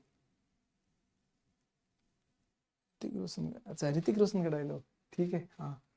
तो भारत का लोकपाल एक स्वतंत्र वैधानिक निकाय है। तो अब देखो आप ये बताओ ये कौन सा, क्या ये संवैधानिक बॉडी है क्या? नहीं। ठीक है। क्योंकि एक्ट है, एक्ट है तो ये स्टैट्यूटरी बॉडी है। जनवरी 2014 को लागू हो गया और मुख्यालय वसंत कुंज नई दिल्ली में है। ठीक है। पुराना पढ़ लिया। अब देखो संरचना क्या है, तो संरचना है एक अध्यक्ष जो कि कौन होगा? पूर्व सीजेआई। ठीक है। या सुप्रीम कोर्ट के न्यायाधीश, पूर्व सीजेआई। वर्तमान सीजेआई सूर्यकांत जी है। ठीक है। कौन से नंबर के बताओ? अधिकतम 8 सदस्य होते हैं, 4 होते हैं न्यायिक और 4 होते हैं नॉन जुडिशियल। ठीक है। और उच्च स्तरीय चयन समिति की सिफारिश के आधार पर राष्ट्रपति द्वारा नियुक्त किया जाता है। समिति में कौन कौन होते हैं ये बताओ। ठीक है। अब देखो अधिकार क्षेत्र क्या है, निम्न के विरुद्ध ये शिकायतों की जांच कर सकता है। तो प्रधानमंत्री, मंत्री, सांसद। ठीक है। एक तरीके से बोले तो ये एडवाइजरी संस्था है, कुल मिला के मतलब एक सलाहकारी संस्था है। ये बड़े बड़े नाम तो बता दिए लेकिन होता कुछ नहीं। समूह ए और डी, ABCD, केंद्र सरकार कर्मचारी, ए ग्रेड वाले। भारत सरकार द्वारा आंशिक या पूर्ण रूप से वित्त पोषित निकाय। ठीक है। जहां भारत सरकार पैसा देती है, फंड देती है। विदेशी अंशदान प्राप्त करने वाले व्यक्ति जो 1 करोड़ ठीक है वर्ष से अधिक देते, तो वो इसके अधिकार क्षेत्र में आते हैं। ठीक है। कार्य और शक्तियां यही है। ये किसके अंतर्गत काम करता है? तो ये भ्रष्टाचार निवारण अधिनियम 1988 का है, उसके तहत भ्रष्टाचार के मामलों की जांच करना। दूसरी इसके पास सिविल कोर्ट की पावर होती है। ठीक है। 1908 वाली, कि भाई बुला सकता है, समन कर सकता है, साक्ष्य प्रस्तुत कर सकता है। ठीक है। सिविल कोर्ट की शक्तियां, आपराधिक शक्तियां नहीं है, मतलब अपराध या दंड जो है ये नहीं दे सकता। ठीक है। ये ध्यान रखेंगे। हाँ बिल्कुल 52वें हैं सूर्यकांत जी। ठीक है। तो कुछ कुछ मैं आपको पूछता रहूंगा ताकि आपको भी पता लगेगा हमने क्या पढ़ा है, याद है कि नहीं है। ठीक है। लोक माता देवी अहिल्याबाई होलकर, वेरी इंपॉर्टेंट। तो होलकर है मतलब ये मराठा से कहीं रिलेटेड है, महाराष्ट्र और उससे रिलेटेड है। तो थोड़ी सी हाँ की बात करें तो महाराष्ट्र नहीं, भारत के प्रधानमंत्री ने मध्य प्रदेश के भोपाल में लोक माता देवी अहिल्याबाई होलकर की 300वीं जयंती पर महिला सशक्तिकरण महासम्मेलन को संबोधित किया। अब देखो महिला से रिलेटेड कोई भी ऐसे आता है, कुछ चीजें आती है, आप ऐड कर सकते हो, नोट कर सकते हो, ठीक है। और मोदी जी ने जब किया है तो ये क्वेश्चन तो बनेगा, ठीक है, या बन गया होगा। तो मध्य प्रदेश के भोपाल में, ये ध्यान रखेंगे। होलकर जी की बात करें तो ये जन्म तो इनका महाराष्ट्र में ही हुआ था, ठीक है, अहमदनगर महाराष्ट्र में हुआ था, ठीक है। और मोदी जी ने कहां से किया है तो मोदी जी ने ये मतलब एमपी की नहीं है, ये है महाराष्ट्र की, ठीक है। पर मोदी जी ने जो है मध्य प्रदेश के भोपाल में इनका जिक्र किया था, वहां महासम्मेलन हो रहा था, ठीक है, तब इनका नाम लिया था अहिल्याबाई होलकर जी की 300वीं जयंती पर, ठीक है। तो ये ध्यान रखेंगे। मालवा क्षेत्र पर शासन किया और महेश्वर में जो है इन्होंने राजधानी बनाई थी, ठीक है, इतना ही ध्यान रखना। बाकी इनका यही कि भाई महिला सशक्तिकरण है तो विवाह की न्यूनतम आयु बढ़ा दी इन्होंने, महिलाओं के लिए संपत्ति के अधिकार दिए, विधवा पुनर्विवाह जो है उसको बढ़ावा दिया, ठीक है। और एक ये इन्होंने जो है इसको आप बोल सकते हो अपनी बुद्धिमत्ता और आध्यात्मिक दृष्टिकोण की दार्शनिक रानी भी बोलते हैं। महेश्वरी साड़ी कपड़ा उद्योग की जो है इन्होंने स्थापना करी। अगला है सेवा से सीखें, सेवा से सीखें। और इधर देखो प्रधानमंत्री भारतीय जन औषधि केंद्र, तो एक होमवर्क मैं आपको अभी दे रहा हूं, बताओ प्रधानमंत्री जन औषधि योजना कब शुरू हुई? प्रधानमंत्री जन औषधि योजना कब शुरू हुई बताओ। प्रधानमंत्री जन औषधि योजना, ठीक है। तो सेवा से सीखें अभियान क्या है? युवा स्वयंसेवक भारत सरकार के सेवा से सीखें अभियान के तहत जन औषधि केंद्रों पर अपना 15 दिवसीय जुड़ाव शुरू करेंगे, ठीक है भाई, सेवा करो। तो युवा नागरिकों को जो है जन औषधि केंद्र जैसे सार्वजनिक सेवा वितरण में शामिल करने के लिए डिजाइन किया गया एक युवा जुड़ाव और व्यावहारिक शिक्षण अभियान है। इसको 2025 में लॉन्च किया है, ठीक है। सेवा से सीखें, कौन से मंत्रालय शामिल है? तो एक तो आपको यहां से ध्यान लग जाएगा भाई, ये केमिकल फर्टिलाइजर वाला है। एक है युवा मामले और खेल मंत्रालय, क्योंकि युवा से जोड़ा है तो युवा आ जाएगा, ठीक है। काम क्या है कि भाई एक तो अनुभवात्मक शिक्षा को बढ़ावा दो कि कैसे काम करते हैं, दूसरा आप जेनरिक दवा है उसको बढ़ाओ, ठीक है, बाकी तकनीकी कौशल वगैरह ये सारे के सारे। अंतरराष्ट्रीय आपदा रोधी अवसंरचना सम्मेलन, very very very important, CDRI। CDRI की फुल फॉर्म क्या? Coalition for disaster resilient infrastructure, बहुत ही ज्यादा इंपॉर्टेंट है और इस क्वेश्चन के आने की पूरी संभावना है। 1908 CPC बिल्कुल सही है, PM बिल्कुल 2015 में शुरू हुई थी प्रधानमंत्री जन औषधि, ठीक है। तो देखो भारत के प्रधानमंत्री ने यूरोप में पहली बार आयोजित, मतलब यूरोप में पहली बार ये आयोजित हुई है अंतरराष्ट्रीय आपदा रोधी अवसंरचना सम्मेलन। और इसकी खास करके जरूरत है कि आप देखोगे ग्रीन हाउस गैस बढ़ रही है, ठीक है, और जो पेरिस एग्रीमेंट है उसके चीजें वो फॉलो नहीं हो रही है, हमने कल भी बात करी थी, ठीक है। और उससे रिलेटेड G20 में बात करी थी ना हमने, G20 में 3 लोग मेन लोग आए नहीं, ना रसिया आया, ना USA और न चाइना, ठीक है। तो धीरे धीरे उसकी भी प्रासंगिकता खत्म होती जा रही है एक तरीके से देखें तो वहां पर भी यही बोला था भाई क्लाइमेट फाइनेंस दो, वित्त दो, पैसे दो, ठीक है, तो वो दे नहीं पा रहे हैं। तो इससे क्या है कि जो बड़े छोटे छोटे द्वीपीय देश है, ठीक है, वो बेचारे पिघल, मतलब जब तापमान बढ़ेगा 1.5 डिग्री सेंटीग्रेड से ज्यादा हो जाएगा तो अपने आप वो खतरे में। तो इसलिए वहां पर ये चीजें जरूरी है कि भाई किस तरीके से डिजास्टर को हम मैनेज करेंगे। तो इनका एक सम्मेलन हुआ है। तो CDRI जलवायु और आपदा जोखिम विरुद्ध अवसंरचना को बढ़ावा देने के लिए 2019 में भारत द्वारा शुरू किया गया। तो ये भारत की पहल है। ये किसकी पहल है? भारत की पहल है, ठीक है। मुख्यालय नई दिल्ली में है, तो इसलिए हमारे लिए बहुत ज्यादा इंपॉर्टेंट है। यूरोप में हुआ है पहली बार और ये भारत की पहल है। ऐसे ही बात करें तो अभी रिसेंट में भारत ने एक RNI index, responsible nation index जारी किया है। आप नोट करके रखना, RNI इंडेक्स, ठीक है। तो ये भारत का ही है, जैसे इंटरनेशनल सोलर अलायंस है वैसे ही ये ध्यान रखेंगे। इसके अंदर आप रट लो, ये सीधा सीधा आएगा CDRI। तो 46 सदस्य देश है, 8 भागीदारी संगठन है, 46 जो है इसमें आते हैं। इसमें राष्ट्रीय सरकार, UN, बहुपक्षीय बैंक, बहुत सारी संस्थाएं शामिल है। टारगेट क्या है? 2050 तक जो है बुनियादी ढांचे को जलवायु और आपदा प्रतिरोधी बनाने के लिए निवेश जुटाना, पैसे जुटाना, और 3 बिलियन से अधिक लोगों को जो है उनको लाइफ अच्छी प्रोवाइड करना। और खास करके यहाँ इसके लिए जरूरी है छोटे द्वीप विकासशील राज्य, जिसको बोलते हैं SIDS, ठीक है। तो क्या क्या विशेषताएं थी इसकी? पहली बात तो थीम ध्यान रखो, थीम याद करनी है तटीय क्षेत्रों के लिए एक लचीला भविष्य को आकार देना। जो कोस्टल एरिया वाले जो क्षेत्र है, रीजन है, उनको एक रेजिलियंस फ्यूचर जो है वो शेप देना। अब इसमें 5 प्राथमिकताएं जो है वेरी इंपॉर्टेंट। भारत CDRI में 5 वैश्विक प्राथमिकताएं, ठीक है। 5 कौन कौन, जैसे पंचामृत है ना, पंचामृत में कि भाई CO2 का उत्सर्जन कितना करना है, 2050 तक रिन्यूएबल एनर्जी को कितना क्या करना है, ठीक है, वो सारे के सारे। तो इन्होंने पहली बात करी है कि भाई शिक्षा और कौशल विकास बहुत जरूरी है भविष्य के लिए तैयार कार्यबल के लिए। उच्च शिक्षा में आपदा लचीलापन मॉड्यूल को एकीकृत करना, आप रट लो सीधा सीधा, ठीक है। सेंडाई फ्रेमवर्क याद है, सेंडाई, सेंडाई फ्रेमवर्क किससे रिलेटेड है, सेंडाई, ठीक है। ऐसी वैश्विक डिजिटल रिपोजिटरी बनाओ। कैसे आपदा के बाद जो है, आपदा हो गई, ठीक है, तो क्या होना चाहिए, केस स्टडी जरूरी है, वहां सीख आपको लेनी जरूरी है कि कैसे हुआ था, दोबारा कहीं भविष्य में नहीं हो जाए। पुनर्निर्माण मॉडल बहुत जरूरी है, ठीक है। कल हमने बात करी थी एक ड्रिप प्रोजेक्ट, जहां पर बहुत सारे डैम जो है भारत में पुराने हो चुके हैं, उनकी किस तरीके से क्या किया जाए। विकासशील देशों के लिए अभिनव वित्त पोषण बहुत जरूरी है, विशेष रूप से कमजोर देश है, उनके पास पैसा नहीं है, तो वहां तक जो है एक्सेस बहुत जरूरी है, ठीक है।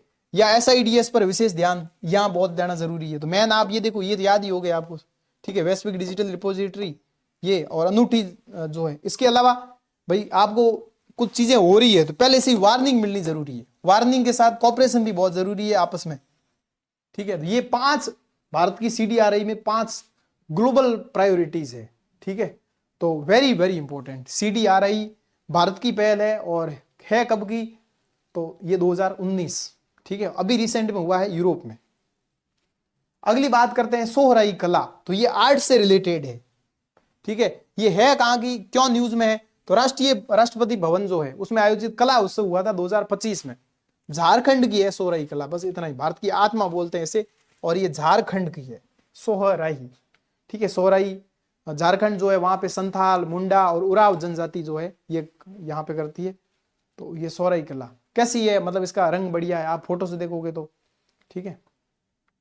अगली बात करते हैं, ये वेरी वेरी इंपॉर्टेंट, पहले जो आप नाम बोलते थे PLI या ELI, ठीक है, जो रोजगार से जुड़ी प्रोत्साहन, मतलब ELI, एम्प्लॉयमेंट लिंक्ड इंसेंटिव, इस योजना का नाम अब सरकार ने क्या कर दिया है, प्रधानमंत्री PM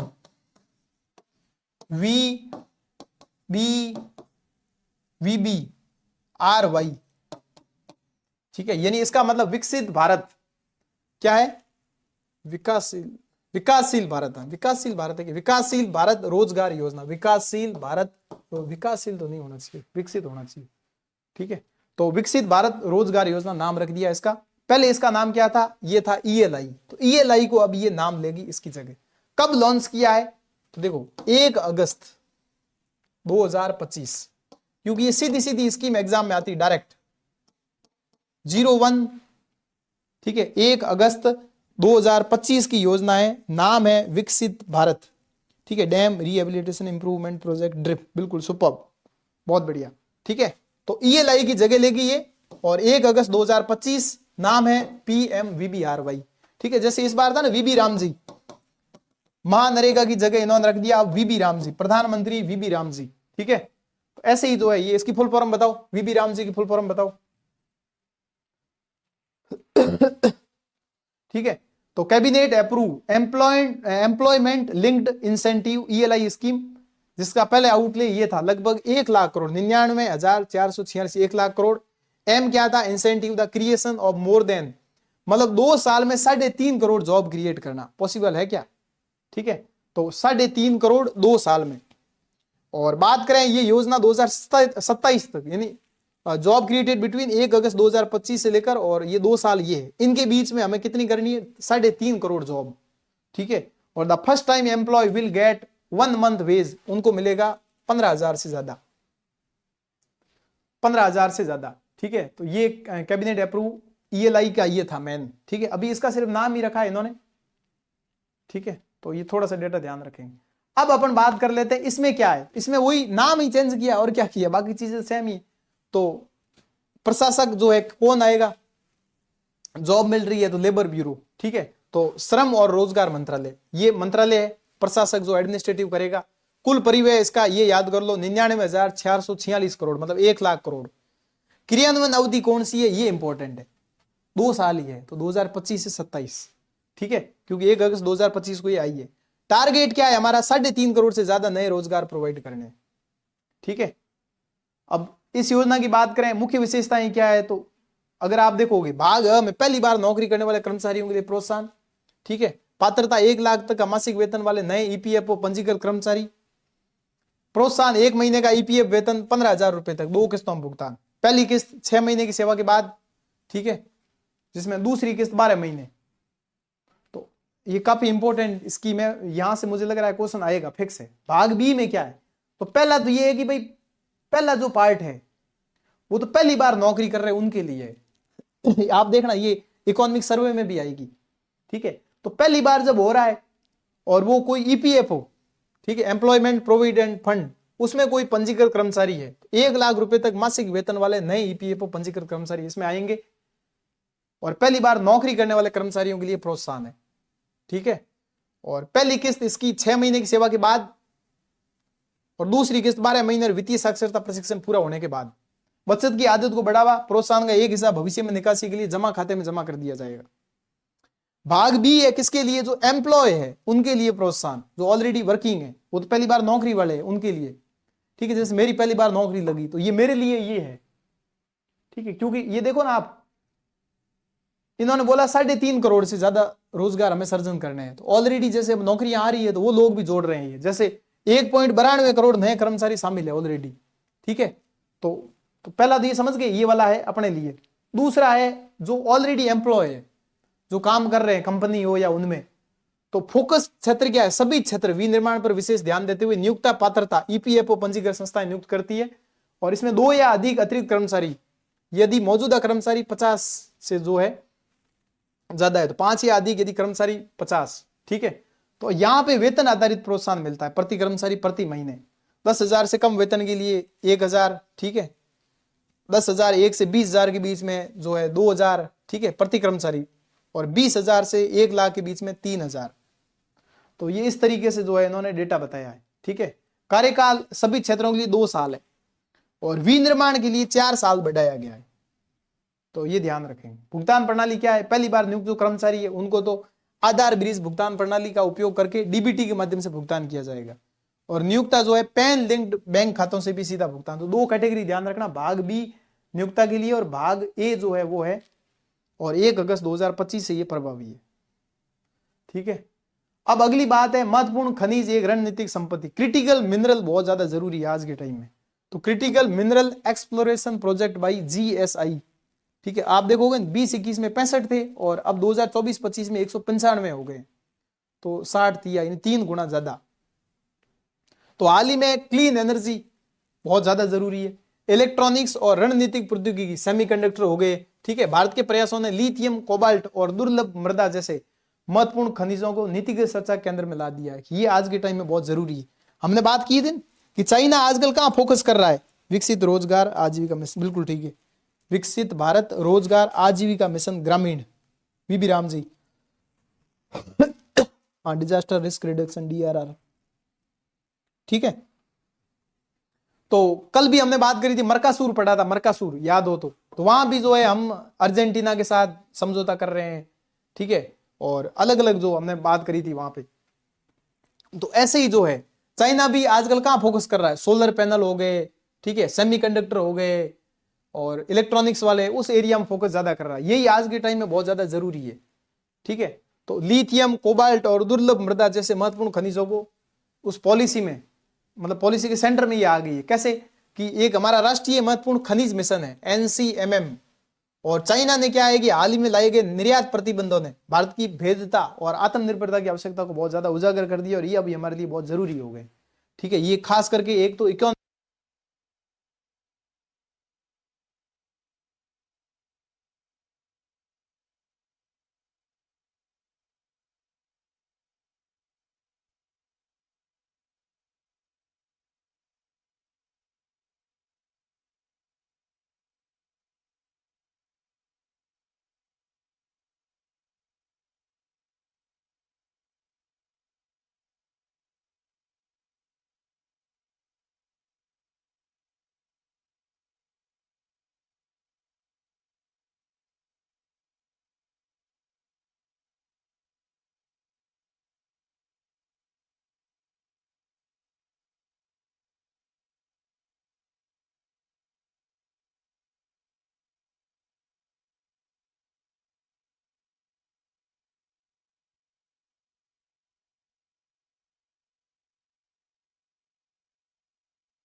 hello hello hello hello hello, कब से आवाज नहीं आ रही थी ये?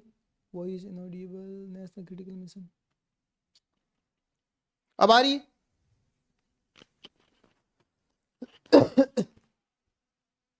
ओहो, ध्यान ही नहीं रहा, कितना पढ़ा दिया। कहां तक थे हम? मेरी पंचायत ऐप वाला ही था, है ना? चलो इसको वापस पढ़ा देता हूं मैं। मेरी पंचायत ऐप, तो ये ऐप जो है, इस ऐप को अभी हाल ही में एक पुरस्कार मिला है, जेनेवा स्विट्जरलैंड में आयोजित हुआ था, ठीक है, जेनेवा में, WHSI+20 उच्च स्तरीय कार्यक्रम में। किस कैटेगरी में मिला है ये याद कर लेना, ये कैटेगरी है सांस्कृतिक विविधता की श्रेणी में मिला है, ठीक है, ये इस कैटेगरी में मिला है इसको, सांस्कृतिक विविधता और स्थानीय विषय वस्तु कैटेगरी में ये पुरस्कार मिला है। WSIS चैंपियन पुरस्कार 2025 से हाल ही में किस ऐप को सम्मानित किया? सुगमी ऐप, ठीक है, तो ये ध्यान रखेंगे। तो इस ऐप का नाम है मेरी पंचायत ऐप। अब ये ऐप क्या है? तो ये है मोबाइल आधारित एम गवर्नेंस प्लेटफॉर्म है। ये पंचायती राज संस्थाओं के लिए डिजिटली पारदर्शी इंटरेक्टिव तरीके से सशक्त करती है। विकसित किसने किया? तो ये एमएटी ने, ठीक है। उद्देश्य यही है, डिजिटल इंक्लूजन को बढ़ावा देना, ठीक है, कि मतलब डिजिटल की तरीके से देखें तो कोई भी आदमी पीछे नहीं रहना चाहिए। वित्तीय समावेशन का मतलब क्या होता है, ठीक है, कि भाई अंतिम जो अंत्योदय बोलते हैं ना, कि पूरी एक लाइन है, लास्ट लाइन वाला भी, उसको भी फायदा मिलना चाहिए, ठीक है, इस तरीके से। और बाकी इसमें अलग अलग प्रकार की भाषाओं में ये अवेलेबल है, आप आराम से, बहुभाषी इंटरफेस है, शिकायत निवारण के लिए जियो टैगिंग वगैरह है इसमें, ठीक है, तो ये ध्यान रखें। अगला है स्वच्छ सर्वेक्षण 2024-25। ऐसे सर्वे होते हैं ना, बहुत ज्यादा इंपॉर्टेंट होते हैं, ठीक है। स्वच्छ सर्वेक्षण 2024-25, तो सबसे स्वच्छ बड़ा शहर जो सिटी है वो उभरा है अभी हाल ही में, अहमदाबाद। अहमदाबाद स्वच्छ सर्वेक्षण 2024-25 में सबसे क्लीन सिटी बना है। ये पुरस्कार द्रौपदी मुर्मू जी द्वारा एक राष्ट्रीय सम्मान समारोह के दौरान प्रदान किए गए। अभी हाल ही में जल जो होता है, वाटर अवार्ड, वो भी काफी इंपॉर्टेंट था, आपने देखा होगा, ठीक है, वेरी इंपॉर्टेंट, उसको भी तैयार करेंगे अपन। तो किसके द्वारा संचालित है? तो ministry of housing and urban affair. कल हमने एक बात करी थी, एक स्कीम पढ़ी थी, पीएम स्वनिधि योजना। तो पीएम स्वनिधि योजना भी इससे रिलेटेड है, ministry of housing and urban affair. रूपरेखा क्या है भाई? ये जो है एक शहर एक पुरस्कार पर आधारित है, ठीक है। अब आप देखो विजेता कौन कौन रहे। तो सबसे स्वच्छ बड़े शहर जो है 10 लाख प्लस, वो अहमदाबाद प्रथम रहा है, भोपाल द्वितीय रहा है, और लखनऊ तृतीय रहा। दो याद कर लो, अहमदाबाद प्रथम, भोपाल द्वितीय, लखनऊ पहले हमेशा टॉप पे आता था, ठीक है। 3 से 10 में आप देखोगे, क्योंकि इसमें अलग अलग कैटेगरी है, ये शायद यहाँ पे है, ठीक है, आप देखो यहाँ पे भाई, मोर देन 10 लाख, ठीक है। आज भी जो है आप देखोगे सुपर स्वच्छ लीग सिटीज, ठीक है। ये सर्वेक्षण कौन कराता है ये देख लो आप, आवास और शहरी कार्य मंत्रालय ये करवाता है।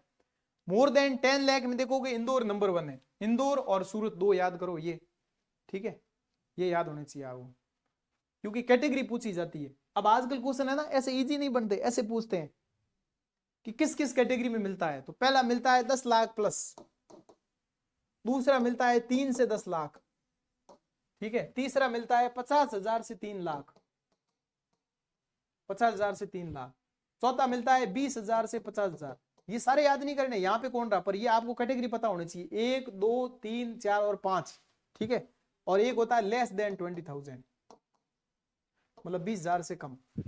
शुरुआत कहां से हुई? ये हुई यहां से 20,000, 20,000 से 50,000, 50,000 से सीधा 3 लाख, ठीक है, 3 लाख से सीधा 10 लाख, और 10 लाख प्लस, ऐसे करके कितनी कैटेगरी? 1 2 3 4 5 कैटेगरी, ठीक है। तो मोर देन 10 लाख में इंदौर 1 नंबर, और 2 नंबर पे सूरत है, दो दो याद कर लो, ठीक है। बाकी वाले ज्यादा जरूरत है नहीं, है ना। एक तो ये हो गया। और सबसे बड़े स्वच्छ शहर की बात करें ना हम यहाँ पे, तो इन्होंने बोला है कि अहमदाबाद, ठीक है, 10 लाख प्लस में।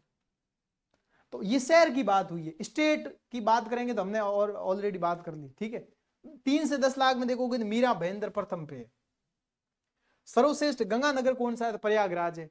सर्वश्रेष्ठ छावनी बोर्ड कौन सा है? तो सिकंदराबाद है, ठीक है। और सुपर स्वच्छ लीग में शामिल होने वाले 23 शहर है। जो लीग जो होती, लीग में 5 कैटेगरी थी।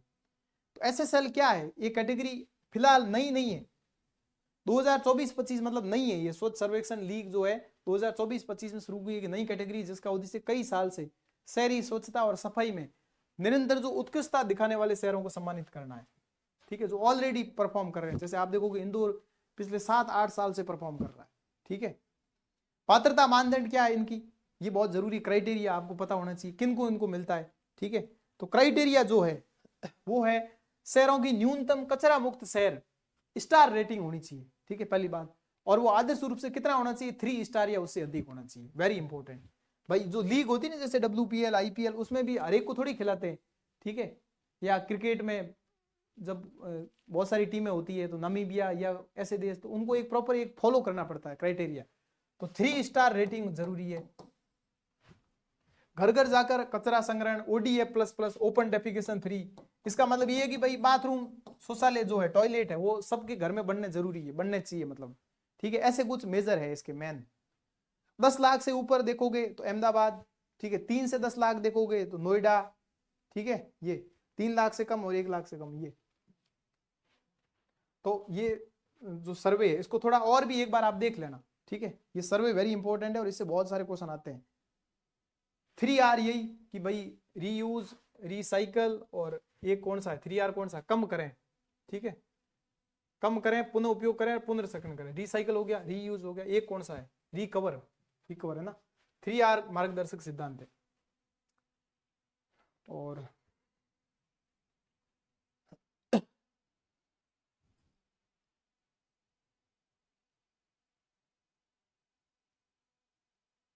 अगला है आकाश प्राइम मिसाइल प्रणाली। वैसे तो ये साइंस टैग की है, पर अब PIB है तो PIB में सब कुछ शामिल हो गया। ठीक है, देखो एक तो हमारी क्लासें अलग अलग चल रही है, आपने देखी होगी एकेडमी की जो है बुक है प्रॉपर। ठीक है, उसमें साइंस टैग की अलग चल रही है, लेकिन अब ये मैं जो PIB करा रहा हूं, इसमें सब कुछ है। इसमें पॉलिटी की भी न्यूज आएगी, जैसे लोकपाल आया। ठीक है, इसमें साइंस टैग भी आएगी, तो वेरी इंपॉर्टेंट है। अब यहां से एक क्वेश्चन आता है कि आकाश मिसाइल जो है वो कैसी मिसाइल है, सतह से सतह है, हवा से हवा है, या कैसी मिसाइल है। री यूज, रिसाइकल, रिड्यूस। हाँ बिल्कुल सही, रिड्यूस। ठीक है, रिड्यूस। तो आकाश प्राइम मतलब पहले नाम था आकाश, अब इसको कर दिया प्राइम। ठीक है, तो पहली बात तो आप ध्यान रखेंगे, ये आकाश, तो आकाश देखो ऊपर है हमारे। ठीक है, तो हम ऐसे खड़े हो रहे हैं, सतह से हवा की तरफ देख रहे हैं ऐसे। तो ये मिसाइल आकाश आप देखोगे ना, हवा से हवा नहीं है, सरफेस टू एयर है, सतह से हवा है। और आप देखोगे पृथ्वी और अग्नि मिसाइल है, ये सतह से सतह है, सरफेस टू सरफेस है। ठीक है, सरफेस टू सरफेस है। ऐसे ही जो एक मिसाइल बताओ, अस्त्र। अस्त्र जब आपने देखा होगा ना, अस्त्र कि आपने महाभारत रामायण जरूर देखी होगी, तो वो तीर छोड़ते थे ना, बाण, तो अस्त्र कैसे जाते थे, हवा से हवा जाते थे ऐसे। तो अस्त्र मिसाइल है हवा से हवा, हवा से हवा। ठीक है, अब मैं आपके लिए क्वेश्चन छोड़ रहा हूं, बताओ पृथ्वी जो मिसाइल है उसमें कौन सा ईंधन भरा जाता है, बताओ पृथ्वी जो मिसाइल है उसमें कौन सा फ्यूल भरा जाता है, सॉलिड फ्यूल है या फिर द्रव ईंधन है, द्रव ईंधन या ठोस ईंधन है, किसमें द्रव ईंधन भरा जाता है, बताओ अग्नि में या पृथ्वी में। कमेंट बॉक्स में फटाफट बताओ, यहां से क्वेश्चन आ रखा है। ठीक है, तो भारत ने जो है लद्दाख में, लद्दाख हम बार बार रिवीजन कर रहे हैं कल से ही, लद्दाख में जो है आकाश प्राइम मिसाइल प्रणाली का उच्च ऊंचाई परीक्षण सफलतापूर्वक किया है। ठीक है, और वैसे देखो आप मिसाइल और ये DRDO से रिलेटेड है, तो ये ज्यादातर तो चांदीपुर उड़ीसा जो है वहां से छोड़ी जाती है। ठीक है, पर ये आज के लिए परीक्षण कहीं से भी कर देते हैं लद्दाख में। ठीक है, तो स्वदेशी वायु रक्षा क्षमताओं में एक महत्वपूर्ण मील का पत्थर साबित हुआ। तो अब इसमें आपको पता होना जरूरी है कि भाई किसने जो है किया और क्या इसकी रेंज है, ये हमारे लिए बहुत जरूरी है, रेंज बहुत ज्यादा जरूरी है। ठीक है, तो भारत डायनेमिक्स लिमिटेड BDL और भारत इलेक्ट्रॉनिक लिमिटेड BEL। ठीक है, तो BEL और BDL इनकी साझेदारी में जो है DRDO द्वारा किया गया, एक ही ध्यान रखेंगे। दूसरी वेरी इंपॉर्टेंट लाइन है ये कि इसकी मैक सीमा, मैक क्या होती है, मैक कि भाई हवा में स्पीड कितनी है। ठीक है, हवा भाई वो वाली। ठीक है, तो मैक, मैक जो है 2.5 मैक है, मैक क्षमता, मैक कैपेसिटी। ठीक है, और दूसरी ये कितने दूर तक जा सकती है,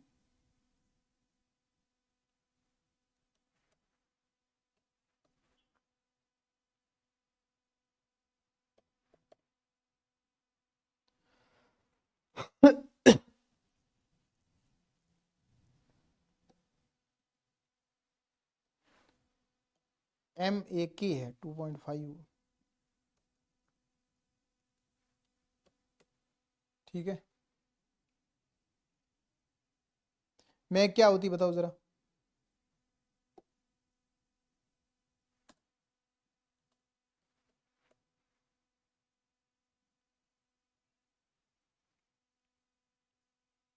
तो आकाश मिसाइल की ध्यान रखना मैक जो है 2.5 है। मतलब ये बोला है कि यहां से बात करें,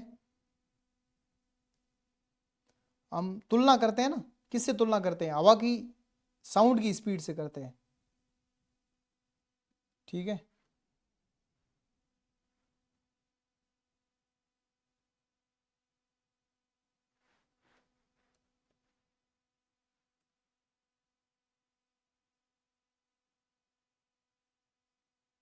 तो मैक मिसाइल वाला फॉर्मूला पता होना चाहिए एक तो आपको। दूसरी, इसकी रेंज ज्यादा नहीं है, 30 किलोमीटर ही है, ये काम की है, 30 किलोमीटर की रेंज है, ठीक है। बाकी इसकी मारक क्षमता आप देखोगे तो 88% है, और 2 सेल्वो मोड भी है इसमें। और खास करके उच्च ऊंचाई वाले अभियान है ना, वहां पे ये बहुत ज्यादा काम करती है, ठीक है। यहाँ मतलब LAC जो है इसके लिए बहुत ज्यादा अनुकूलित है, और आत्मनिर्भर भारत को जो है इसमें बढ़ावा मिलेगा, ठीक है। तो बाकी जो है हम कल डिस्कस करेंगे। और